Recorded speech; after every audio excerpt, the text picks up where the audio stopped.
안녕하세요. 반갑습니다. 오늘은 손익계산서와 관련된 수익과 비용에 대하여 알아보겠습니다.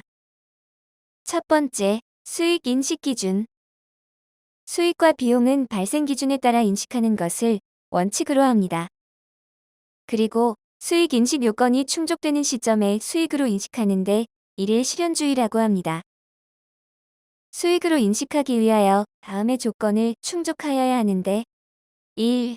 재화의 소유에 따른 유의적인 위험과 보상이 구매자에게 이전된다. 2. 판매자는 판매한 재화에 대하여 소유권이 있을 때 통상으로 행사하는 정도의 관리나 효과적인 통제를 할 수 없다. 3. 수익 금액을 신뢰성 있게 측정할 수 있고 경제적 유입 가능성이 매우 높다. 4. 거래와 관련하여 발생했거나 발생할 원가를 신뢰성 있게 측정할 수 있다. 만약 이러한 비용을 신뢰성 있게 측정할 수 없다면 수익으로 인식하지 못하고 부채, 선수금으로 인식한다. 그래서 수익은 위의 4가지 요건이 충족되었을 때 수익으로 인식합니다. 두 번째, 비용의 인식 기준. 1. 수익과 비용은 발생 기준에 따라 인식합니다. 비용은 수익 비용 대응의 원칙에 따라 수익을 인식한 기간에 대응하여 인식합니다. 비용은 직접 대응과 간접 대응이 있는데 직접 대응은 인과관계를 직접적으로 파악할 수 있는 매출원가와 같은 것이 있고 간접 대응은 체계적이고 합리적인 배분, 감가상각비와 수익과 직접 관련이 없고 해당 비용이 미래 경제적 효익의 가능성이 불확실한 경우는 발생 즉시 기간 비용으로 인식합니다. 수익과 비용은 발생 기준으로 인식하는데 수익은 수익의 실현주의, 비용은 수익 비용 대응의 원칙에 의해 인식합니다. 세 번째, 거래 형태별 수익 인식. 현금 판매, 외상 판매, 할부 판매는 재화의 인도 시점 또는 이용 가능한 때를 수익으로 인식합니다. 위탁 판매는 수탁자가 제3자에게 판매한 시점에 수익으로 인식합니다. 시용 판매는 고객이 구매 의사를 표시한 때의 수익으로 인식합니다. 상품권은 상품권을 회수하고 재화를 인도한 때를 수익으로 인식합니다. 그리고 정기간 행물의 경우는 구독기간에 걸쳐서 정액법으로 인식하고요. 건설공사는 진행률에 의해서 진행 기준으로 수익을 인식합니다. 공연 수익은 행사가 개최되는 시점에 수익으로 인식하고요. 수강료는 강의 기간 동안 발생 기준으로 수익을 인식합니다. 재화나 용역의 교환. 동종 자산은 수익을 인식하지 않고 이종 자산은 제공한 자산의 공정가치로 수익을 인식합니다. 네 번째, 재화의 판매로 인한 수익은 다음 조건이 모두 충족될 때 수익으로 인식합니다. 1. 재화의 소유에 따른 유의적인 위험과 보상이 구매자에게 이전된다. 2. 판매자는 판매한 재화에 대하여 소유권이 있을 때 통상적으로 행사하는 정도의 관리나 효과적인 통제를 할 수 없다. 3. 수익 금액을 신뢰성 있게 측정할 수 있다. 4. 경제적 효익의 유입 가능성이 매우 높다. 5. 거래와 관련하여 발생했거나 발생할 원가를 신뢰성 있게 측정할 수 있다. 이상 5가지가 재화의 판매로 인한 수익 인식 요건이 되겠습니다. 다섯 번째, 용역의 제공으로 인한 수익은 다음 조건이 모두 충족될 때 인식합니다. 1. 거래 전체의 수익 금액을 신뢰성 있게 측정할 수 있다. 2. 경제적 효익의 유입 가능성이 매우 높다. 3. 진행률을 신뢰성 있게 측정할 수 있다. 4. 이미 발생한 원가 및 거래의 완료를 위하여 투입하여야 할 원가를 신뢰성 있게 측정할 수 있다. 이상 4가지는 용역의 제공으로 인한 수익인식 요건이 되겠습니다. 이제 손익계산서의 구조에 대하여 알아보겠습니다.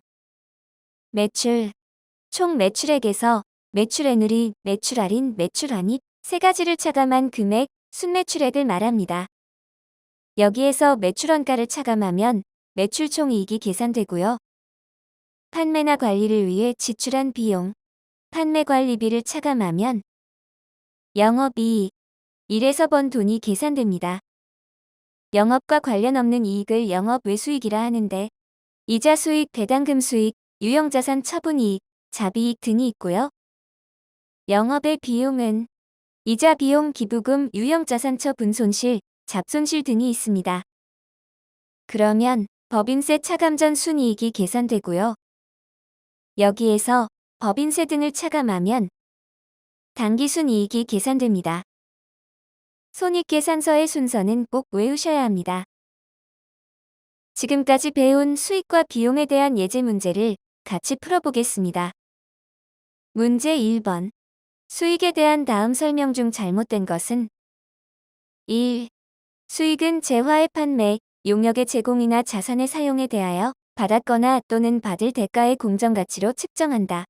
2. 용역 제공 거래의 성과를 신뢰성 있게 추정할 수 없고 발생한 원가의 회수 가능성이 낮은 경우 발생한 비용의 범위 내에서만 수익을 인식한다. 3. 이자 수익은 원칙적으로 유효 이자율을 적용하여 발생 기준에 따라 인식한다. 4.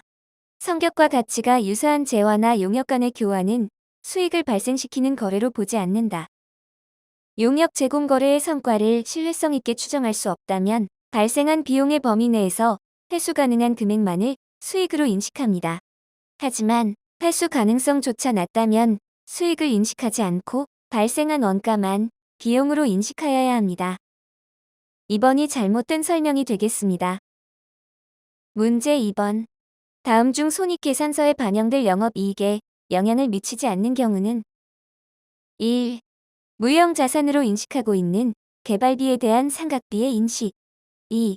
재산세 납부로 인한 세금과 공과 계상. 3. 종업원의 직무능력 향상을 위한 교육훈련비의 지급. 4. 단기 시세 차익 목적으로 보유한 단기매매 증권의 평가손실. 손익계산서를 순서대로 적습니다. 영업이익에 영향을 미치지 않는 것은 영업이익보다 아래에 있는 항목이 됩니다. 1번은 무형자산상각비, 판매관리비가 되고요. 2번은 판매관리비의 세금과 공과가 됩니다. 3번은 판매관리비의 교육훈련비가 되고요. 4번은 단기매매증권 평가손실로서 영업의 비용이 되네요. 4번이 정답이 되겠습니다. 문제 3번. 나라는 2023년 4월 1일 다음의 조건으로 1,000만 원을 차입하였으며 차입일에는 이자 비용에 대한 회계 처리를 하지 않았다. 2023년 12월 31일 이자 비용에 대한 결산 분계를 누락한 경우 재무제표에 미치는 영향으로 올바른 것은 만기일은 2024년 3월 31일, 연이자율은 12%, 원금 및 이자는 만기일에 전액 상환한다. 이자 비용을 누락한 회계 처리는 차변에 이자 비용 90만 원, 대변에 미지급 비용 90만 원, 이렇게 분계를 해야 하는데 이를 처리하지 않았다는 말입니다. 그러면 비용은 과소계상되었고 부채도 과소계상되었네요. 부채의 과소계상 90만 원. 2번이 정답이 되겠습니다. 문제 4번. 다음의 거래 형태별 수익인식 기준 중 잘못된 것은 1. 위탁 판매는 위탁자가 수탁자에게 물건을 인도하는 시점. 2. 시용 판매는 고객이 구매 의사를 표시한 시점. 3. 상품권 판매는 상품권을 회수하고 재화를 인도하는 시점. 4. 일반적인 상품 및 제품 판매는 인도한 시점. 위탁 판매는 위탁자가 소비자에게 물건을 판매한 시점이 되겠습니다. 1번이 정답이 됩니다. 문제 5번. 일반 기업 회계 기준상 수익인식에 대한 설명으로 틀린 것은 1. 용역의 제공으로 인한 수익은 용역 제공 거래의 성과를 신뢰성 있게 추정할 수 있을 때 완성 기준에 따라 인식한다. 2. 이자 수익은 원칙적으로 유효이자율을 적용하여 발생 기준에 따라 인식한다. 3. 배당금 수익은 배당금을 받을 권리와 금액이 확정되는 시점에 인식한다. 4. 매출 애누리와 할인 및 환입은 수익에서 차감한다. 용역의 제공으로 인한 수익은 진행 기준에 따라 인식하여야 합니다. 1번이 틀렸습니다. 문제 6번. 다음 중 용역의 제공에 따른 수익을 인식하기 위한 조건에 대한 설명으로 틀린 것은 1. 경제적 효익의 유입 가능성이 매우 높다. 2. 거래 전체의 수익 금액을 신뢰성 있게 측정할 수 있다. 3. 진행률을 신뢰성 있게 측정할 수 없는 경우에는 용역의 제공이 완료되는 시점에 수익을 전액 인식한다. 4. 이미 발생한 원가 및 거래의 완료를 위하여 투입하여야 할 원가를 신뢰성 있게 측정할 수 있다. 용역 제공 거래의 성과를 신뢰성 있게 추정할 수 없는 경우에는 발생한 비용의 범위에서 회수 가능한 금액을 수익으로 인식합니다. 3번이 틀렸습니다. 문제 7번. 다음 중 일반 기업 회계 기준에 따른 재화의 판매로 인한 수익을 인식하기 위하여 충족되어야 하는 조건이 아닌 것은 1. 재화의 소유에 따른 유의적인 위험과 보상이 구매자에게 이전된다. 2. 진행률을 신뢰성 있게 측정할 수 있다. 3.